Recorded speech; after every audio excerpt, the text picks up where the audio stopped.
একটি বনে সিংহ থাকতো। সিংহটি ছিল খুব দুষ্টু। একদিন সে ঘুরতে ঘুরতে একটি মুরগির কাছে যায়, গিয়ে বলে, এই তোকে আজ আমি খেয়ে আমার পেট ভরাবো, বুঝলি? এই বলে সিংহ তাকে খেয়ে নেয়। এইভাবে সিংহের দিনের পর দিন জঙ্গলের মধ্যে অত্যাচার বেড়েই চলেছে। এসব দেখে টুনি সে তার প্রতিবেশীদের কাছে যায়, গিয়ে সিংহের অত্যাচারের কথা সবাইকে বলে। সব শুনে তারা সবাই মিলে এক বুদ্ধি আঁটে।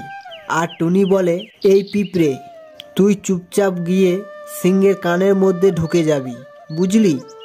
তারপর ওর মজা দেখব। এরপর টুনি ও পিঁপড়ে সিংহের কাছে যায়, গিয়ে দেখে সিংহ ঘুমাচ্ছে। তখন পিঁপড়ে তার কানের মধ্যে ঢুকে যায় আর টুনি পাশে লুকিয়ে থাকে। তখন সিংহের ঘুম ভেঙে যায় আর সে খুব লাফালাফি করতে থাকে।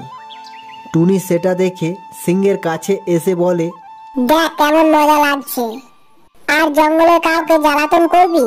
সেটা শুনে সিংহ বলে, না না, আমি আর কাউকে জ্বালাতন করব না, তুই আমায় ছেড়ে দে, আমার ভুল হয়ে গিয়েছে।